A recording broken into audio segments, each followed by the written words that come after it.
everyone. Hi, Diane. All right, if you can see me and can hear me. Oh, it looks like everyone can. Everyone's saying hi. That's great. Hi, Kara.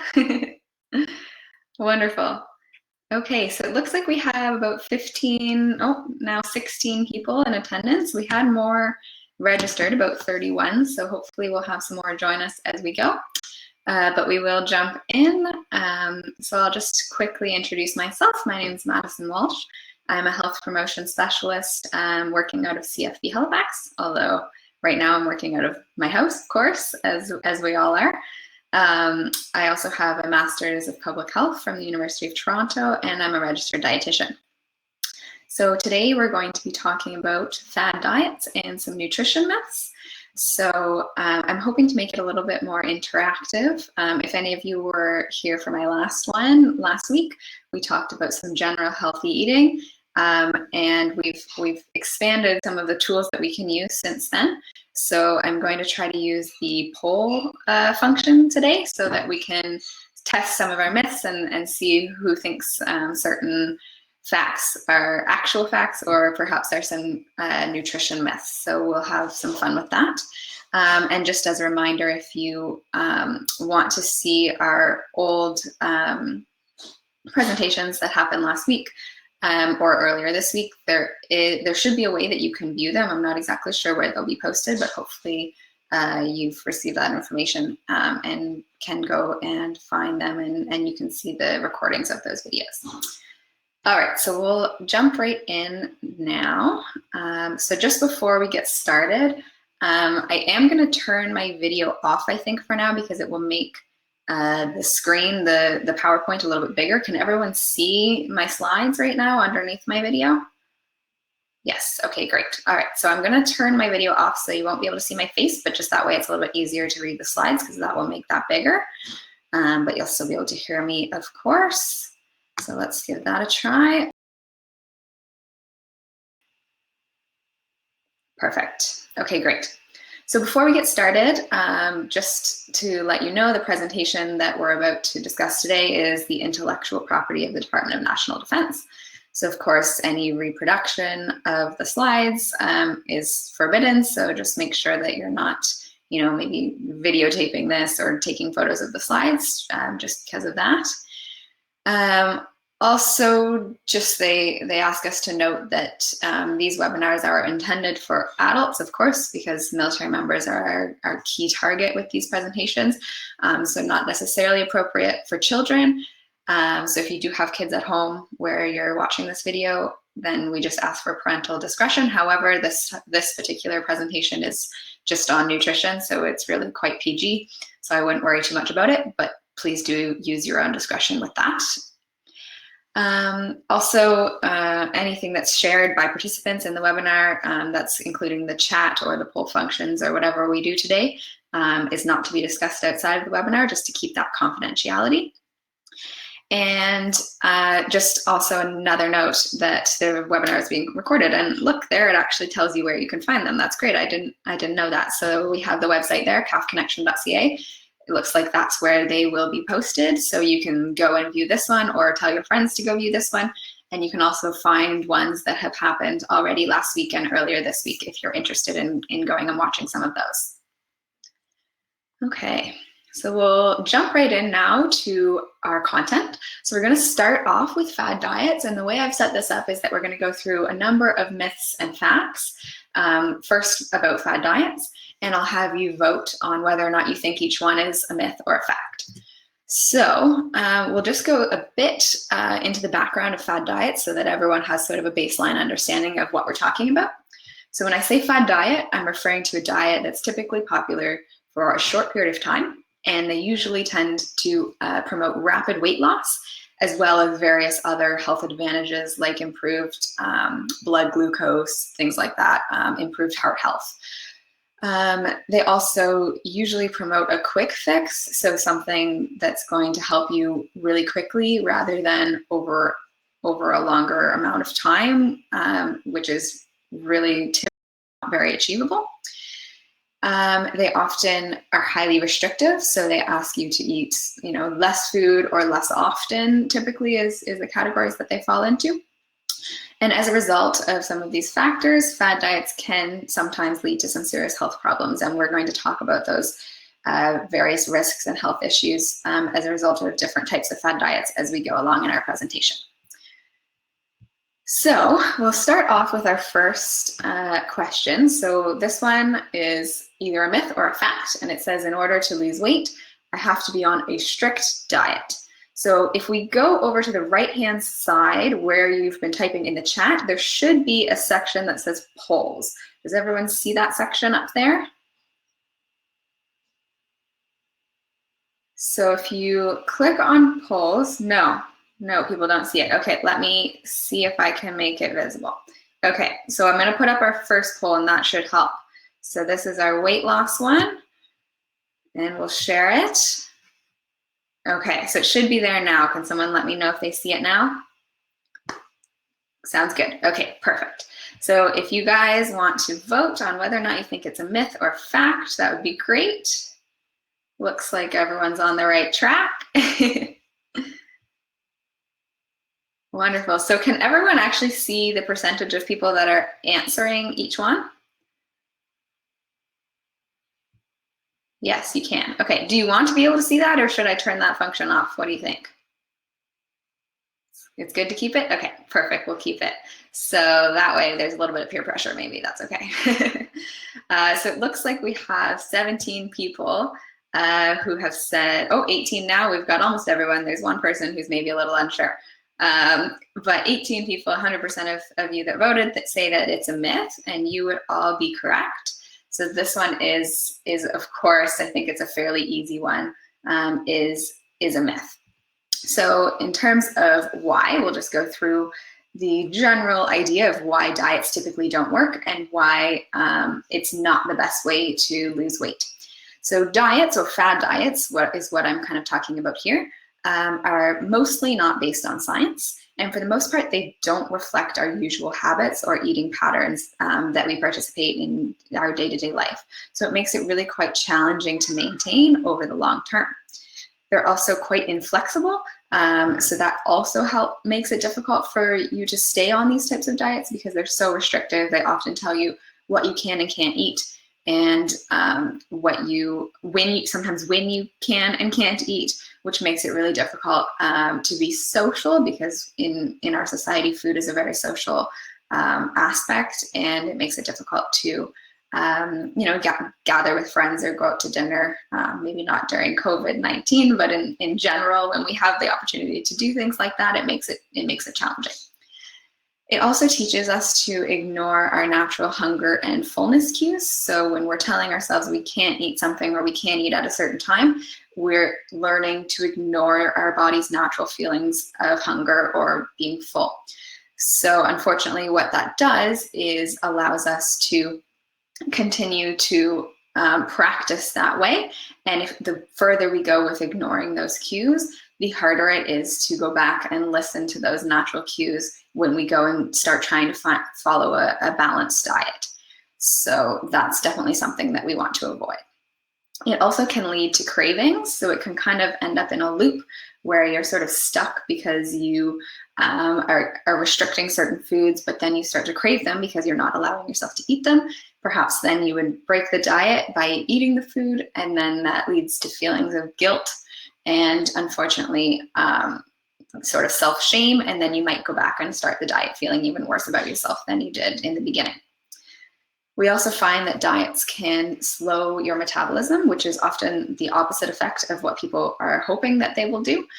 So it causes weight fluctuations because your body is slowing down its metabolism. It's saying, okay, if we're not getting enough food, then we're going to use our calories more effectively. And if your body is using those calories more effectively, then it means that you perhaps can not lose weight or even gain weight on certain types of diets. And really, all in all, diets don't lead to permanent lifestyle change. They just are advertised as a quick fix and try to be something that's temporary, when in fact, if you really do want to be more healthy, or sometimes in certain cases to lose weight, it's better to follow a more balanced diet that's much more sustainable. So this is just a little image that depicts what I was talking about with the cravings and the feelings of shame. So if we follow a diet, then we're going to get stuck in this loop pretty easily, and it's sort of not a loop that you want to be in, as you can see by the name. So that just depicts it pretty easily. So we've got a new weight loss idea. We think that it can be different and that you'll succeed, but then it becomes too difficult and it's impossible to stick to, which leads to feelings of shame, guilt, and regret. And then that increases, and it sort of continues in that loop that way. So instead of these fad diets, we would instead promote a balanced way of eating. So this image here on the right is Canada's food guide. It just came out in 2019. It's the newest version. So balanced eating, following Canada's food guide, is the best way to provide your body with the nutrients that it needs to function and to lead a healthy lifestyle. So that includes having plenty of fruits and vegetables. Usually those would fill about half your plate at your meals. About a quarter of your plate would be protein foods, which includes both plant and animal sources.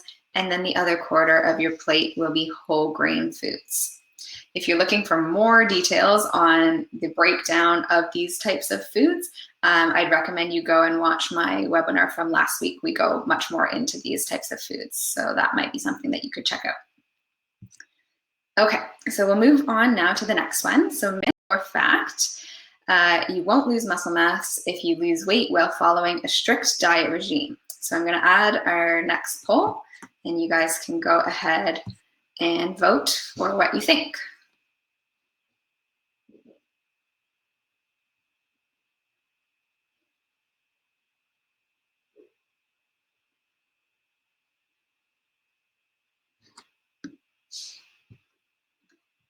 Okay, we're getting up there. We've got about 16 people that have answered now. Give a few more seconds for everyone to have a chance.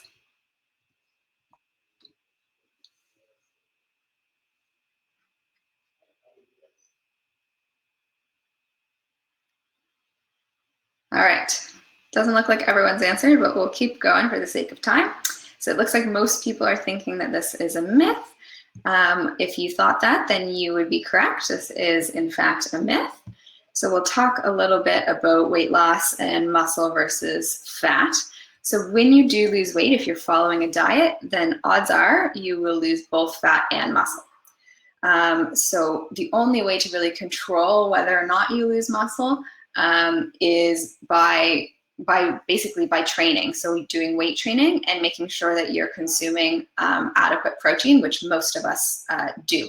Most people, especially here in Canada, do consume plenty of protein, and then if you wanted to make sure that you maintain that muscle mass, you would have to perform resistance training to maintain those muscles. But you generally can't control whether or not you lose fat or muscle. So if you are on a diet and you're eating an inadequate number of calories and cutting out certain food groups, then the likelihood that you will lose both fat and muscle is quite high.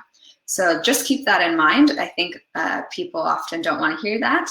They're hoping to only lose fat, but unfortunately that's not something you can control, and you will risk losing some of that lean tissue or muscle if you are on a strict diet, unfortunately. Okay, so we'll move on to the next one. So cleansing diets. We'll go into the what they are in a minute, but if you have heard of them, then maybe you'll be able to guess on this one. So cleansing diets are a safe and effective way to remove waste and toxins from your body. So we'll put up the next poll here, and we'll see what everybody thinks, whether or not cleansing diets are a safe and effective way to remove waste and toxins from your body.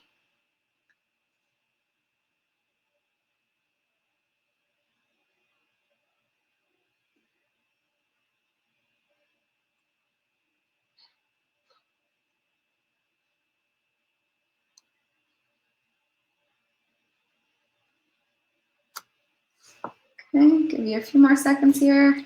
make your final decision. Looks like we've had 20 people answer now. It's almost everybody. We have 23 of you present right now, so that's great. Okay, so again, we still have the majority that are saying myth. I'll give you a hint, they're not all gonna be myths, so don't always guess that, but in this case, you also are correct that this one is in fact a myth. So cleansing diets are not necessarily a safe and effective way to remove waste and toxins from your body.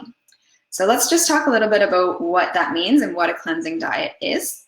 So a cleansing diet is a diet where you typically consume most of your food during the cleansing period, not necessarily all the time, but during the time in which you're cleansing, you would be consuming the cleanse in a liquid form. But unfortunately, performing these types of cleansing or detoxing can actually have some harmful effects to the healthy bacteria in your colon or your intestines. So that can actually have some quite negative health effects. So we can see changes in electrolytes, we can see lower blood sugars, we can see changes in blood pressure, sometimes interactions with certain medications, depending on what medications you're taking. And of course, vitamin and mineral deficiencies. So vitamin and mineral deficiencies are pretty much a risk factor or a concern with almost every diet out there, because in almost all cases, you are restricting, at least to some extent, certain food groups or certain food or the number of calories or when or where you eat and things like that. So you're almost always going to have the risk of being deficient in certain vitamins and minerals just because you're not eating enough or you're not eating enough of a certain food group.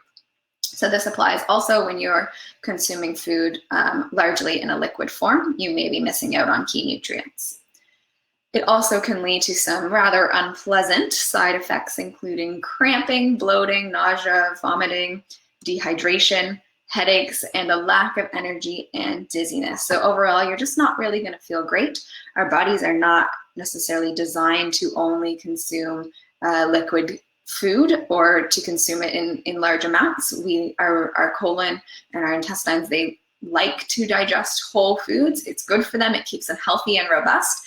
So if we drink liquid food too often, then it can cause these side effects, and it's not necessarily good for your intestines. So really, at the end of the day, what's important to note is that it's just simply unnecessary. So the question that we had was whether or not cleansing diets are an effective or safe way to remove waste and toxins from the body. But what it really comes down to is the fact that it's not necessary to remove waste and toxins from your body, because you have your liver, your kidneys, your intestines, and your lungs. All of those organs are what help to naturally cleanse your body on an ongoing basis. That's what they're there for. They help to do those functions. Particularly your liver and kidneys, but your lungs and intestines also contribute to that function. So we really don't need to be doing anything different with our diet to try to cleanse, because our bodies are really great at making sure that they're safe and healthy on their own. So just something to keep in mind. All right, so we'll move on to the next one. Okay, so myth or fact, carbohydrates are the body's preferred source of energy. We'll add the next poll here and see what everyone thinks.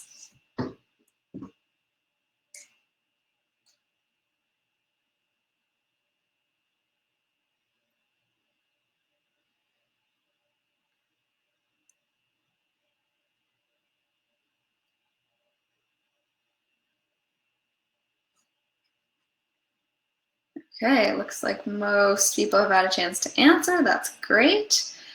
So, like I warned you last time, these are not all myths, and this one is, in fact, a fact. So great job. 91% of you knew that this is a fact. So it is absolutely true that carbohydrates are the body's preferred source of energy. So this one I used to sort of lead into the topic of the ketogenic diet. Some of you may have guessed that that's where I was going with this one, because the ketogenic diet, what it really focuses on is using fat as a main source of energy instead of carbohydrates. So it focuses on fat, and most carbohydrates are excluded from the ketogenic diet.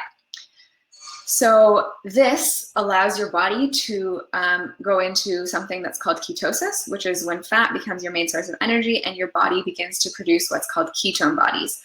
And large amounts of ketone bodies can actually be harmful to your health. So the takeaway from this is that your body is designed to use carbohydrates as its main source of energy, especially your brain. Your brain needs carbohydrates in order to function properly. So if you're not consuming enough carbohydrates, then your body has what's called ketosis. It's used as kind of an emergency system. So your body's is not getting enough carbohydrates, so it turns to another source of energy as sort of a backup, but it's not meant to be used in the long term. So it exists mainly just to keep you alive. So if you were in a case of, starvation, you're stranded on a desert island, then your body would use this function to burn the fat that you have in your body as energy to keep you alive for as long as possible. It's not meant for you to consume fat for long periods of time in such large amounts as your main source of energy. And the reason is, like I said, that these ketone bodies can become quite harmful to your health in large amounts. We also see a variety of different side effects when people try the keto diet. Namely, the first one is the keto flu, which includes a whole bunch of different symptoms that are often quite flu-like, that are really quite unpleasant in the first little while of going on the keto diet. It does go away eventually. But it is quite unpleasant at that time. And I think that just really speaks to the fact that it's not something that your body is meant to do for a long period. So we'll also see things like headaches, lots of fatigue. You'll feel really tired, nauseous, constipation. It will take you longer to recover from certain illnesses or injuries. You may see a reduction in muscle mass and immune function. And you'll see just difficulties with endurance exercises. Again, that's because we rely on carbohydrates for a lot of our endurance exercises. And if you're not getting enough, it may be difficult to go for a long run or something of that nature. I'll also point out in the honor of COVID-19, the delayed recovery and possible reduction in immune function is a really important one to discuss in this time, just because we want to make sure that we're as healthy as we possibly can be during this time and make sure that our immune system is up and running as best as it can. There's not, any particular food or thing that you can do to boost your immune system per se. It's really a combination of activities and a balanced diet, but certainly if you're following a fad diet in which you're restricting, especially to this degree, like the ketogenic diet, then you would possibly see some reduced immune function, which is certainly not what we want to see in this time.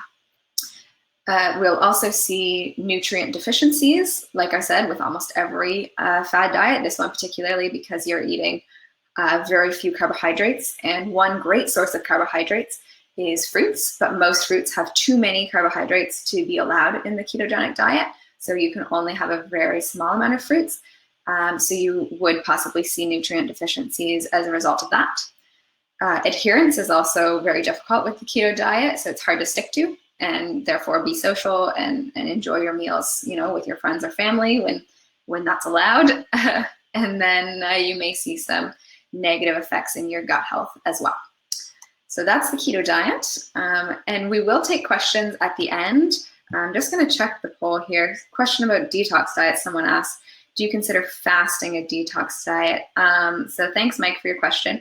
I'll answer it really quick right now, and then I'll kind of check back. But if I do miss any questions, I'll address them all at the end. I personally wouldn't consider fasting a detox diet. Typically, detox is exclusively when you're, consuming liquids as a detox. Some people may put it in that category, but personally, I would consider that separate. And we will be talking about intermittent fasting here in a little while. So that is one that we'll discuss. So if you still have questions about fasting, feel free, Mike, to ask them at that time, okay? So yeah, please do ask your questions. If I see them come up, then I'll try to answer them as we go. But if not, like I said, I'll address them all at the end. Okay, we'll move on from the keto diet. Okay, so another one, myth or fact. All populations would benefit from following an intermittent fasting regime. There we go. We have it right away. That's perfect. So we'll put up our poll, intermittent fasting, and let me know what you think. Should all populations follow the intermittent fasting regime? Is that going to be a benefit to everybody?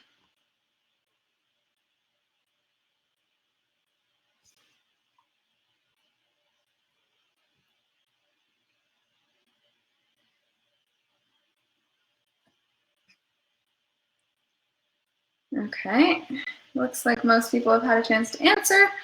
So that's great. Most people are saying myth for this one. If that's the case, then you would be correct. So not necessarily all populations would benefit from an intermittent fasting regime, and we'll talk about why here. So in general, intermittent fasting involves eating patterns with cycles back and forth between periods of eating and periods of fasting. So there's lots of different ways in which this can be done, and different amounts of time in which you're allowed to eat or allowed to fast. And there's really too many different ways to get into today in the amount of time that we have. I could certainly do an entire presentation just on this type of dieting. But it absolutely does fall under the category of fad diet, particularly because what it is doing is it's restricting the time in which you're allowed to eat. So it may not restrict what you're allowed to eat, because a lot of people who follow the intermittent fasting diet will argue that it's not a fad diet because they can eat whatever they want, but it still is restricting the time in which you're allowed to eat, and it's going for extended periods of time without eating. So unfortunately, it is still a diet and can still be harmful, particularly if not done safely or under the supervision of a healthcare professional, especially. So that some of the health concerns that are seen with intermittent fasting, a big one for me is the development of an unhealthy relationship with food. So I really worry about intermittent fasting because of this one, because it can sort of teach you that food is, only to be eaten at certain times, which sort of develops this negative relationship with eating and with food. And sometimes you get so hungry that you just sort of, you eat whatever you want during this other period, and during the fasting period, you're just simply really uncomfortable and hungry. And it just leads to a lot of unhealthy side effects, as well as this unhealthy relationship with food. And sometimes in severe cases can lead to disordered eating or actual eating disorders. So it is a bit dangerous. It's a bit of a slippery slope, this one, in that case. So I just caution people when they tell me that they're interested in the intermittent fasting diet for that reason. It's a bit more of a concern. We also see, of course, nutritional deficiencies are quite common in the intermittent fasting diet. And again, that's just because if you're eating at certain times of the day, you may end up eating less or less of certain things, depending on when you're eating and what you're eating. So just because you're not following a normal 3 meals a day, every day sort of diet, there is a risk that you will still have some nutritional deficiencies with this diet. There's also lots of unpleasant side effects with this one as well. They're becoming quite repetitive, as I think many of you will notice. So things like constipation, dizziness, irritability, headaches, lack of ability to concentrate because you're so hungry, a bad temper, again, because you're hungry, fatigue because you're not having enough energy during certain times of the day, hunger, of course, constipation and dehydration because you may not be consuming enough liquid or water or beverages. If you're only eating at certain times of the day, that can also be a concern. So that really sums up intermittent fasting. Hopefully that helps to clarify the difference between intermittent fasting and the detox or cleansing.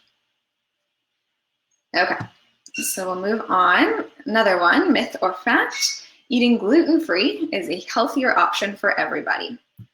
So I'll post that one now and see what everyone thinks.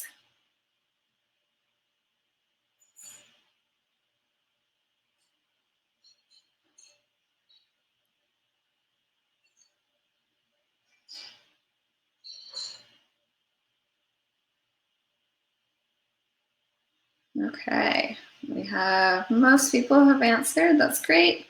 So you are all correct. It looks like nobody thought that this one was a fact, which is great. This is absolutely a myth. So we'll talk a little bit about the gluten-free diet.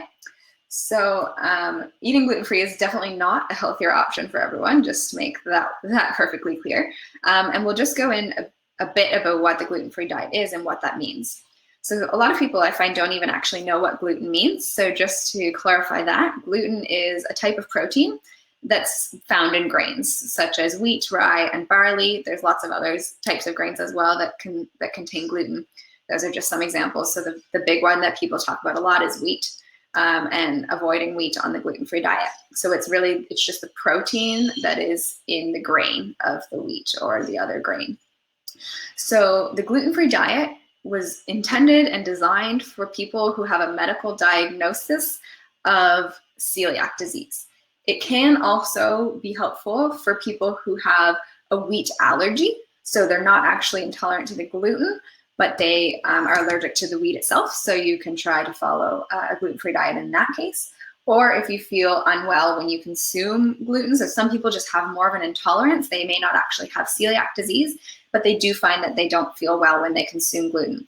So in those cases, that would be a reason to follow the gluten-free diet.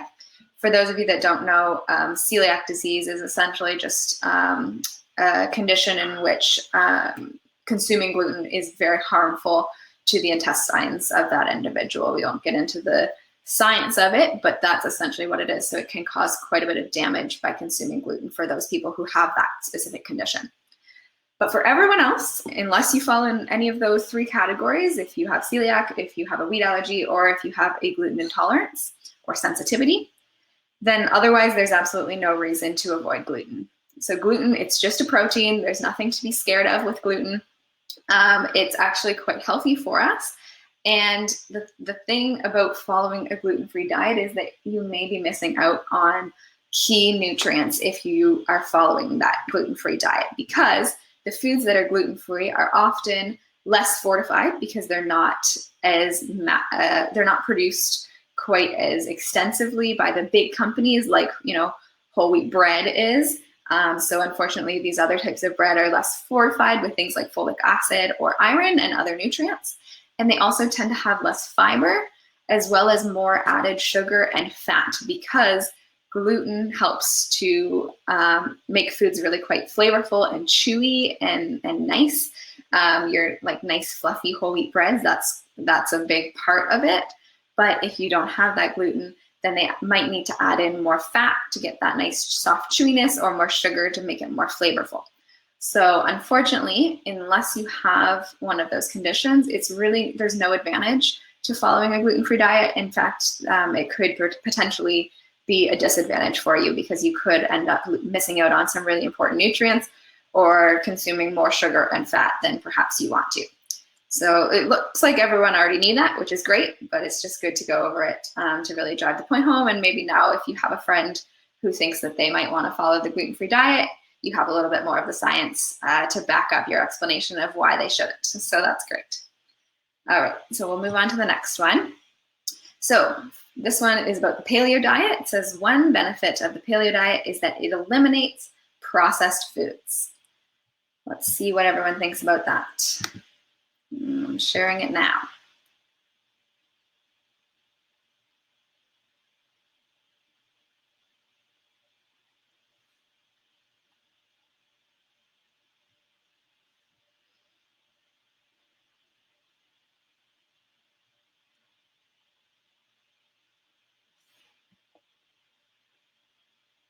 Okay, looks like we've got lots of answers. That's great. So this one was meant to be a little bit more tricky than some of the other ones, but it does look like most people got it right. So this is technically a fact, but for this one I put a little but in the corner, because although the paleo diet does eliminate processed foods, it's important to note that some processed foods are actually still good. So although if you follow the paleo diet, you would be eliminating a lot of the negative types of processed food, which is great, like, for example, frozen dinners, or, candy and chocolate and some of those things that are delicious, but maybe not the best for us. So you would be, improving your health in that way. But there's lots of processed foods that are actually good for us. So I'm going to go over to the chat here and see if you guys can tell me some processed foods that you think are actually good for us. So if anyone has some thoughts in that, maybe type it into the chat there and we'll see. Okay, we have oils, definitely. Yep, that could absolutely be a processed food. So we are extracting the oil from the nut or whatever it is that we're getting the oil from. So that's great. We have tempeh, absolutely. That's a really good one. Whole wheat bread, absolutely. That's a processed food. Cheese, definitely. Really all dairy products, even milk is technically processed. We do quite a bit of processing to get the milk that we have, so that's a great one. Canned tuna or salmon is processed in order to get it all in the can like we do. That's great. Ooh, peanut butter and yogurt. Yes, those are great ones. Wonderful. Okay, so you guys have a really great understanding, I think, that so many of our foods in our food chain these days are processed, but the word processed does not necessarily mean that the food is bad and that we should avoid it. So that's awesome that you guys already knew that, and you have lots of great ideas of what that means. So although you may be avoiding some of the bad ones, you also may end up avoiding some of the really healthy and nutritious processed foods. So we don't necessarily want to follow the paleo diet just for that reason. So let's look a little bit more at what the paleo diet is. So the paleo diet is based on the supposed eating habits of our hunter-gatherer ancestors during the Paleolithic era. So I think that was about 10,000 years ago, so a long time ago. And the thing is that we really don't actually know a whole lot about exactly what they ate, but scientists definitely have a general idea. So first we'll talk about what the paleo diet says. So it says that we should eat a diet high in meat, high in seafood, eggs, nuts and seeds, fruits, vegetables, and herbs and spices. So basically all of the foods that have no processing whatsoever. You could walk out your door and theoretically pick some berries, or shoot a cow if they're wandering around, that sort of thing. Theoretically, things that we could get without any processing and then eat them right away. So like you guys said, this does eliminate a lot of really good processed foods like wheat and grains, dairy, beans, refined sugar, maybe not the best for us, but still really delicious. So it would eliminate all of that, salt and things like that. So many really good foods that are being eliminated. So because of that, again, I'm really driving the point home that we're going to possibly see some nutritional deficiencies as a result of the paleo diet. Because really the truth is that our ancestors in the Paleolithic era, they only ate what was available at the time. And this here on the right, the photo that you can see was just a Google stock photo that came up when I Googled paleo diet. And it shows quite a spread of fruits and vegetables and nuts and seeds and meats, which all looks really great. But I would challenge you to say that, someone from the actual Paleolithic era would have been able to get all of this food all at once, right? It's highly, highly unlikely. So they're only going to probably get 1 or 2 items at a time. So the way that they ate is certainly not necessarily something that we want to copy. It's really nearly impossible to replicate because we don't know exactly what was available and when, but I can guarantee you that they were not able to get all of this all at once, because when we're getting all of this at the grocery store, it's coming from multiple different countries. It's being, transported all across the world in order to, get in this picture that they have of the paleo diet. But the people in the Paleolithic era had no ability to get food from multiple countries. They only were able to get what was nearby. So I think that's a little bit ironic that this photo is supposedly the paleo diet, but in reality, it's absolutely not. Also, it's important to point out that, people who lived during this era weren't necessarily very healthy. They definitely didn't have very long lifespans compared to us. So I'm not sure that their diet is something that we should be trying to replicate. So I like this slide just because it shows you a little bit of a comparison based on the photo that was from Google for the paleo diet on the last slide. And these are some foods that, maybe were more realistic in the paleo diet. So I'm going to hop over. Oh, it actually looks like someone's already asked a question. Hard to get in this Canadian winter. Yes, absolutely. That's very hard to get all of that food. So I'm going to start at the photo on the left. So the furthest to the left, I want to get you guys to guess what you think that food is. So see if you can figure it out what you think it is. What kind of food? Okay, someone thinks it's a guava. It's a good guess. So basically, all 3 photos on the slide are foods that we eat in our everyday life, but they're what they used to look like long, long time ago, before all of our processing and GMOs and all that. So someone guessed it there. Oh, we have two guesses for banana, and you two would be right, Diane and Ben. So the one on the left is a banana.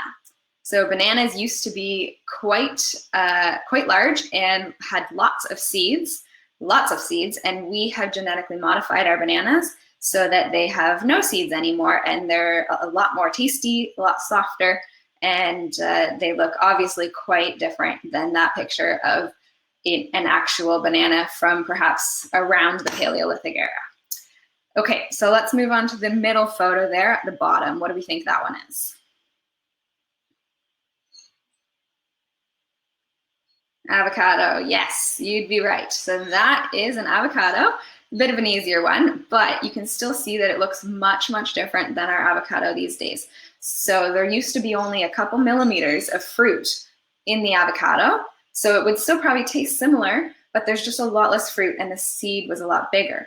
So we've genetically modified avocados to our liking. That's not a bad thing. It's just meant that we've modified them so that they have more fruit per avocado, so that we're getting more of the food in each avocado that we grow.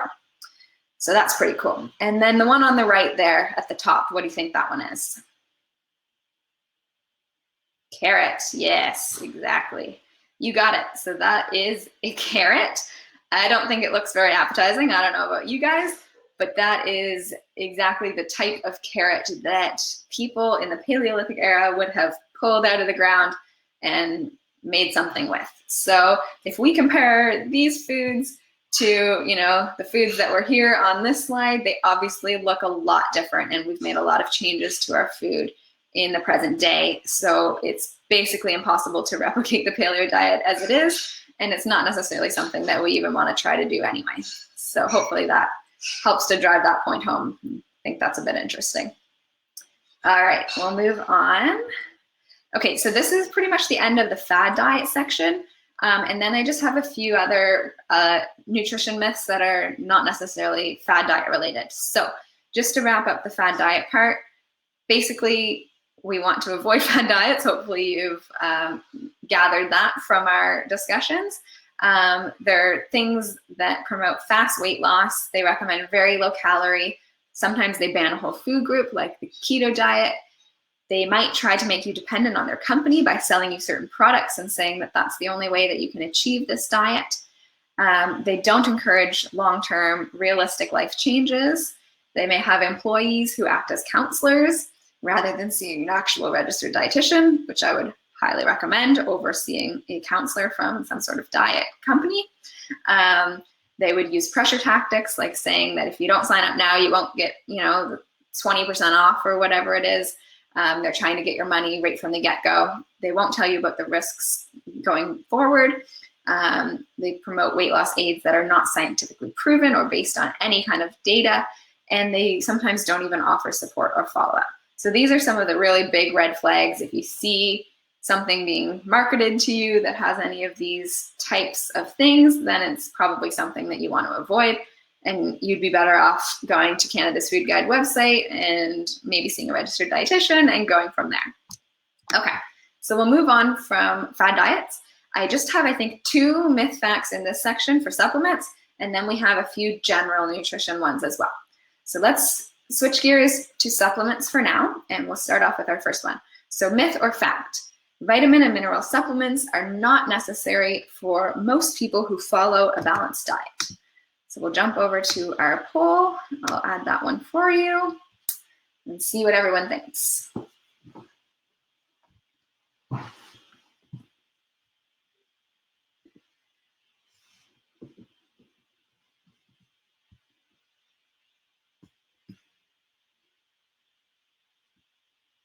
Wonderful. Okay. So most people here are saying fact. We've got a couple saying that it's a myth. So let's find out. This one is, in fact, a fact. So vitamin and mineral supplements are not necessary for most people who follow a balanced diet. Again, though, this is one that has some caveats, so I'll discuss the times in which that might not be true. But in general, if you follow a balanced diet, then you probably don't need vitamin and mineral supplements. So here we go. If you follow a balanced diet, you don't need them. You can, for the most part, get all of the nutrients that you need through food. However, of course, like anything, there's always going to be exceptions. So I don't want anyone to freak out and think that I'm, excluding all of these other people that might need supplements. So these are just a few of the exceptions. There's probably lots more depending on the individual. But for example, vitamin B12 may be a supplement that a vegan or vegetarian should take, because B12 can only come from animal protein sources. So if you're a vegan or even a vegetarian, you're likely not getting your B12 unless you're having something that's fortified with it. So it may be a good idea to have a supplement. We also have iron. Many women are low in iron. For one, women tend to eat less meat. That's a bit of a stereotype, but it does tend to be true in some studies. And also, as a result of the menstruation cycle, that can also allow women to be lower in iron. So that may be something that some women are low in, and they may want to take a supplement if they are found to have low iron, but you would want to have your iron tested before going on an iron supplement. Another one is folate. So if someone is looking to have a baby or they are pregnant, then they should be taking folate. Even better, they should be taking a multivitamin with all kinds of different things, but really the folate is key to try to avoid neural tube defects in the fetus. Vitamin D is another example, especially us Canadians. We often don't get enough sunlight in the winter. And so depending on your diet, you may want to take vitamin D. However, most people do get vitamin D through their diet if they eat fish, like fatty fish, salmon and sardines.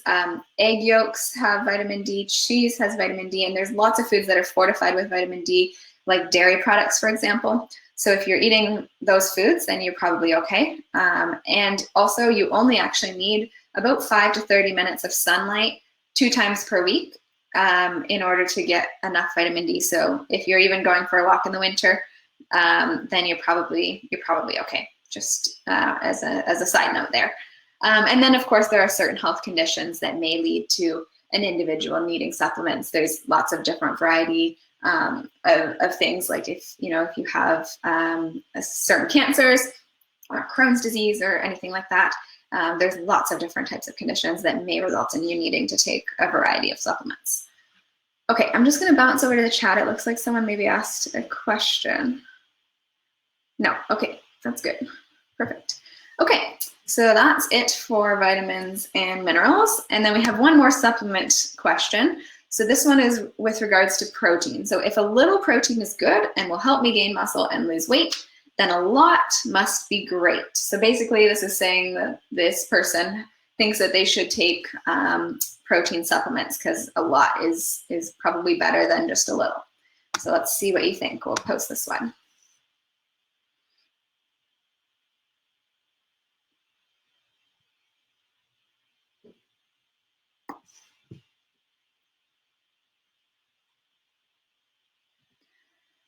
Great, okay, looks like you all agree that this is a myth, which it certainly is. So the truth is that if you are an athlete, so if you are quite active, then you probably do have a slightly higher protein need than the average person. And some of these, if we go back, these protein supplements that are on this slide, they're really usually targeted to elite athletes. So that's probably the type of person that would be maybe saying this myth that's on this slide. So for those people, they actually probably do have slightly higher protein needs than the average person. So a typical healthy adult needs about 0.8 grams of protein per kilogram of body weight. But if you're an athlete, then this need can increase to about 1.2 to 2 grams of protein. So it is a bit higher for sure. But the key point is that most people actually already consume more protein than even an athlete requires. So even if you're not an athlete, most of us Canadians already consume more protein than that athlete would even need. So what that means is that it's very rare that anyone needs a protein supplement, even an athlete, because if people that don't consider themselves elite athletes are eating more than enough protein, then the same applies to those athletes, especially because those athletes are probably watching their protein content and trying to make sure that they get enough protein through their food. So if they're doing that, then they almost certainly do not need to be taking those protein powder supplements that you saw on that other slide, because we can absolutely achieve enough protein from our diet, both through plant and animal sources. So even if someone is a vegan or a vegetarian, it is still possible to get enough protein through their diet without taking a protein supplement. They just may need to pay a little bit more attention to the protein in their food, but it absolutely is achievable. So it's highly unlikely that anybody really actually needs to take a protein supplement. Okay, so that's it for supplements. Now we just have a few other myths and facts on general healthy eating. So we'll take a look at these ones, and that will pretty much wrap us up for the day. So we'll start out with this one. Fresh, frozen, and canned fruits and vegetables are all equally nutritious. The poll is now active. Let's see what you say.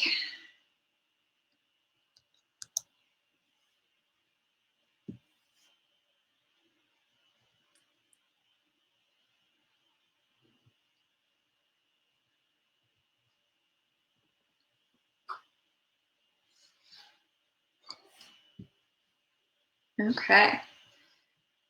Looks like we've got quite a few responses. This one was a little bit closer than some of the others have been, which I actually expected, because I always get some mixed responses for this one. So the truth is that this is actually a fact. However, there are a few things to look out for. So in general, fresh, frozen, and canned are typically all equally nutritious. But for canned, that's often the one that people think is less nutritious. You do need to make sure that you're looking for canned goods that don't have other added ingredients. For example, canned vegetables will often have added salt, and canned fruits will often have added sugar. So in those cases, we probably wouldn't be comparing them as equally nutritious as fresh or frozen, because we've got added salt or sugar that we don't necessarily want in our diet. But as long as you're buying canned goods that don't have those added ingredients, which you absolutely can do, you just need to make sure you're reading the labels, then in that case, they would all be equally nutritious. And really the reason behind that is that although fresh fruit is a great way to get your fruit or fresh vegetables, lots of nutrients that way.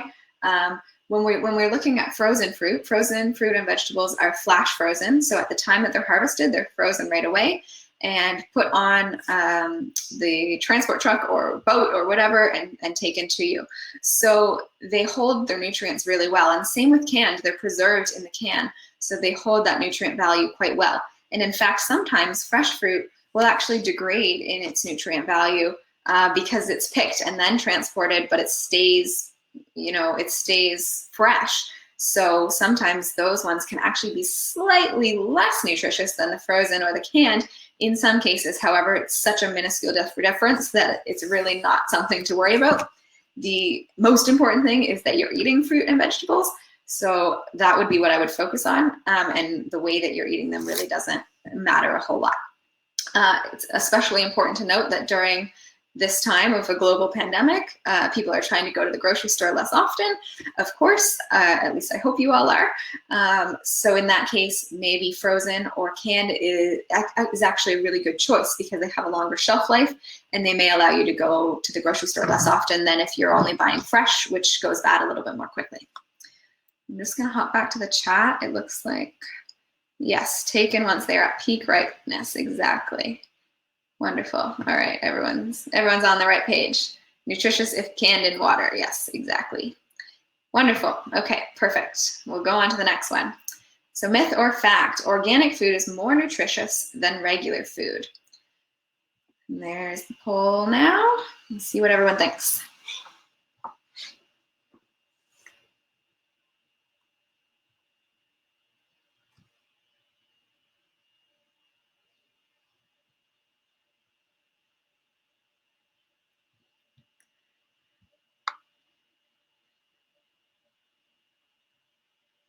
Okay, looks like we've got most people answered. So this one is a little bit of a tricky one as well. Most people do say that it's a myth. In that case, you would be correct. So in general, or oops, sorry, I guess I didn't have a slide on this. That's fine. I'll just talk about it. Organic and non-organic food do not differ significantly in nutrient content. So really the main reason why people might choose organic over non-organic is the use of pesticides. So foods that are not grown organically do sometimes have small amounts of synthetic pesticides or fertilizers or herbicides that are left on that food. But that doesn't mean that they're less nutritious. It just means that perhaps you're consuming a very small amount of those pesticides. The good news is that currently the research that exists on that suggests that this is such a small amount of pesticides or herbicides or fertilizers that it has really very much a negligible effect on your health. Especially if you're washing your fresh produce, then you're eliminating even more of those chemicals. So it really is not going to have a really significant difference in terms of your health. But when we're looking at nutrition, so the nutrients, the vitamins, and the minerals, there's really no difference, because whether or not there's been fertilizers used or herbicides or pesticides doesn't affect how much nutrients are in the fruit or vegetable itself. So although in some cases organic food can be have less fertilizers or less pesticides and sometimes be more environmentally friendly, it's not any better for your health or for your nutrition than other non-organic food based on what we currently have in the scientific data. So hopefully that helps clarify the organic food question. All right, next one here. Oils are lower in calories than butter. The poll should be there now.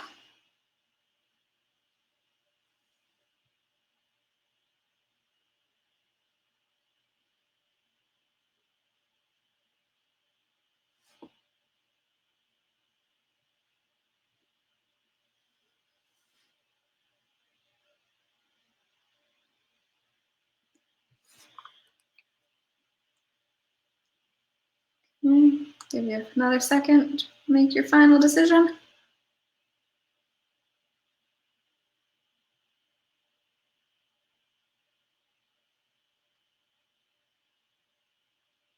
Okay.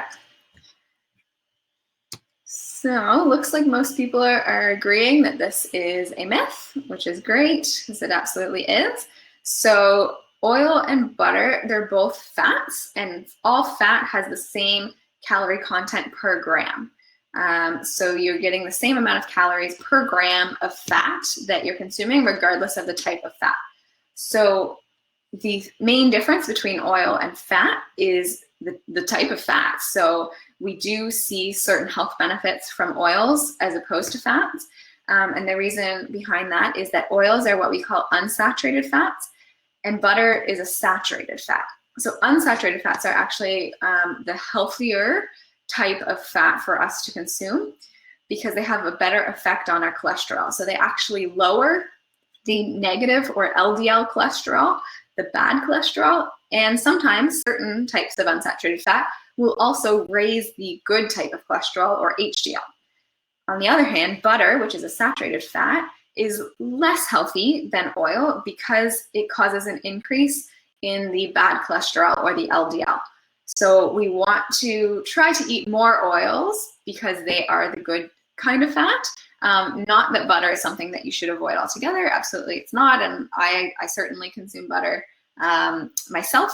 So I'm not saying that you shouldn't eat it. I'm just saying that oils are slightly healthier because they do have a good type of fat in them.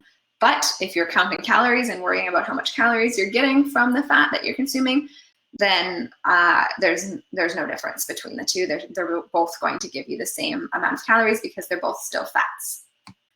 All right, we'll move on to the next one. Healthy snacking any time of day can fit into a healthy diet and would not impact weight loss. We'll make the poll live.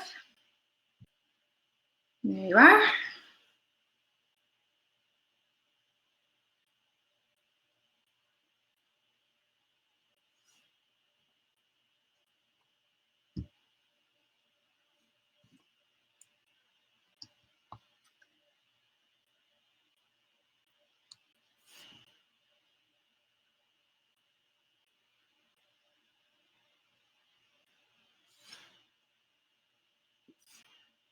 All right, looks like we've got most people there. Okay, so most of you are thinking it's a fact, in which case you would be correct. So really the basis behind this question is that it's not necessarily, when you consume your calories, it's more about the number of calories or how much you're consuming or the types of foods that you're consuming. So when we talk about snacking and saying that it can fit into a healthy diet any time of day, that absolutely is true, because we should be able to snack if we're hungry in between meals, or if we're hungry, before bed or right away in the morning, whatever it is, or whenever it is that you like to snack. Absolutely, that should be able to fit into a healthy diet. When snacking becomes, maybe sometimes a little bit more questionable is when it becomes an unhealthy snack, right? So if you're always reaching for those comfort foods that are maybe high in sugar or high in salt or high in saturated fat, if you're reaching for those types of snacks and always going for those, that may be, time to rethink the types of foods that you're snacking on. But it's not to say that you shouldn't be snacking at all. So the fundamental part of this question is that if you are genuinely hungry, you should eat. I would never tell someone not to eat when they're hungry. So if you have had lunch and it's not quite dinner time and you're feeling hungry, you should not wait. You should have a small snack. Just make sure that as often as possible, you choose something healthy, like the photo that I had here, a bowl of strawberries, whatever fruit or vegetable you enjoy. There's a huge variety of different types of healthy snacks that you can reach for, instead of, perhaps something that's less beneficial to your health or less nutritious. Not to say that those should be avoided all the time, but certainly they shouldn't be the everyday snack. Okay, I'm just gonna pop over to the chat. Oh, someone has said that that's a tricky one. Absolutely, it is. So hopefully that makes sense for everyone. If you have any questions, again, feel free to let me know. Okay, so that was actually our final question. So that's it for our polls. So just in a summary here, hopefully the main takeaways that you've got from this presentation are, first of all, that fad diets are generally unsustainable and ineffective, and that the best way to stay healthy and lose weight, if that's your goal, would be to follow a balanced diet and follow your natural hunger and satiety cues. Another point that we've talked a lot about today is that there are a lot of nutrition myths out there, and it can get really confusing. So part of the goal of this presentation was to just go through some of those common myths that are out there and break them down. So even if some of you knew that already that they were myths, which a lot of you did, hopefully you learned something about why it's a myth, and that can help you to teach others, your family or your friends when it comes up, because a lot of people out there still don't know sometimes which things to believe and what's true and what's not, because there is a lot of misinformation out there on the internet. So it's really great to try to get that information from reliable sources, like these presentations that we're having for you, or from a registered dietitian or another healthcare professional. That would be the best place, rather than referring to Dr. Google. All right, so again, just to reiterate that the best way is to follow a balanced diet using Canada's food guide. We already talked about the proportions there. So focusing on fruits and vegetables, protein foods, including both plant and animal foods, and whole grains over white whenever possible. We also want to point out a few other aspects of Canada's food guide, which are to be mindful of your eating habits. So try to eat as intuitively as possible.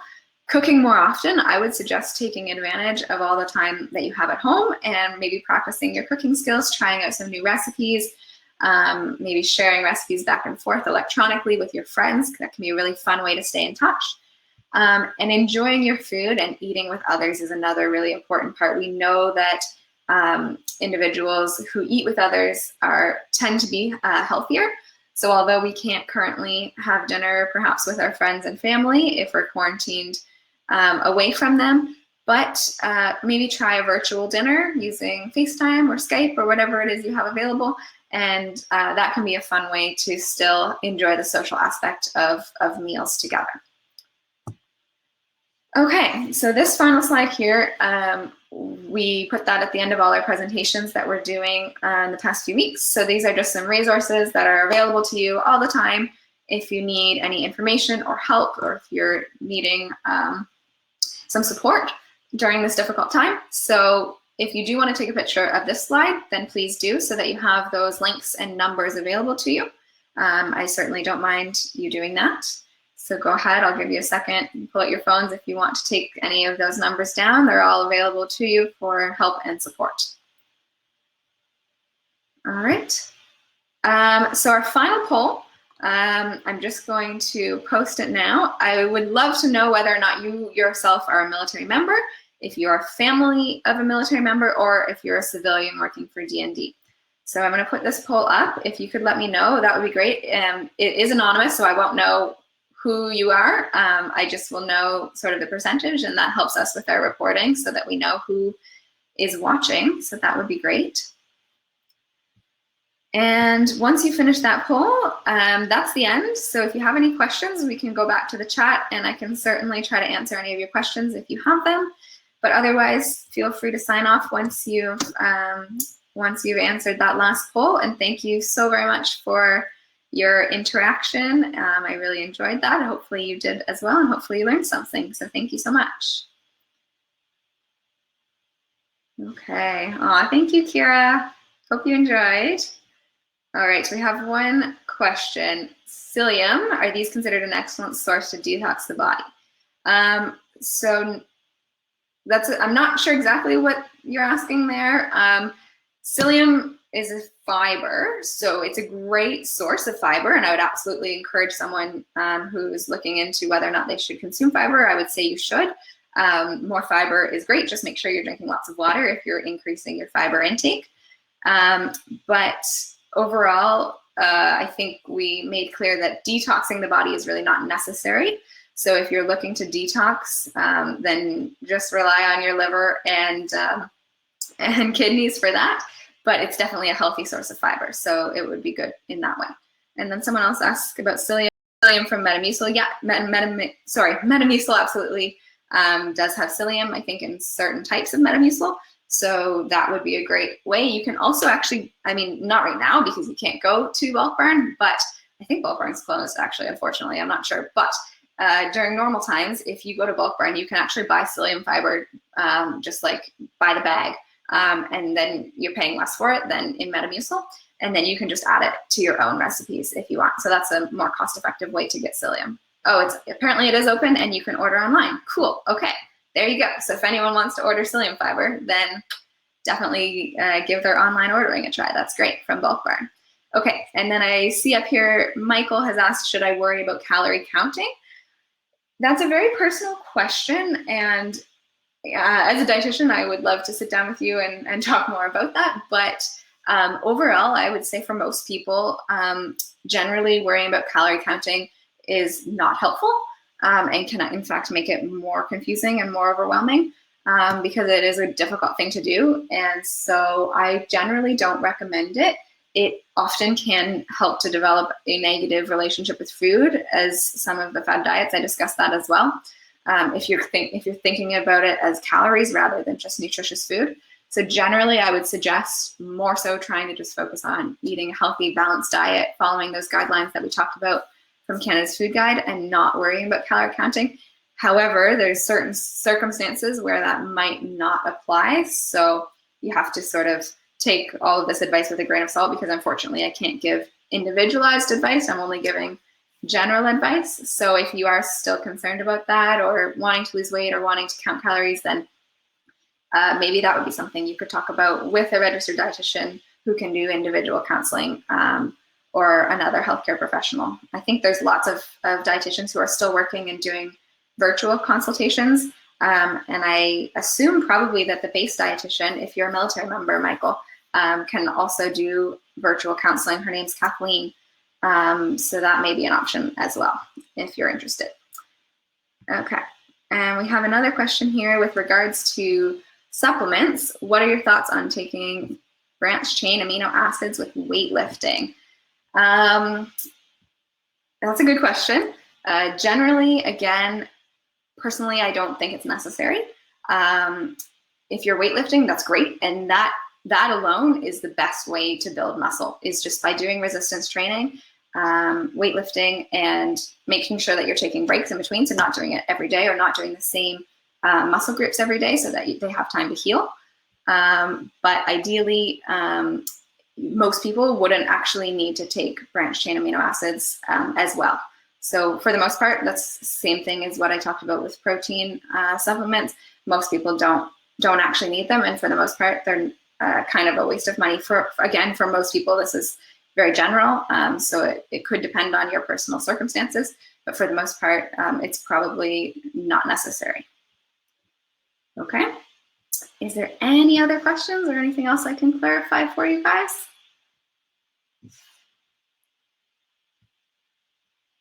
All right, well, I'll stick around here for a little while. If anyone does have any questions, they can stick around too, and I'd be happy to answer. But we've gone over our time, so feel free to sign off now, and everyone have a great afternoon and stay safe. Hopefully the weather is good wherever you are, and you can maybe get out and enjoy the day. It's a bit chilly here in Nova Scotia. All right, bye everybody.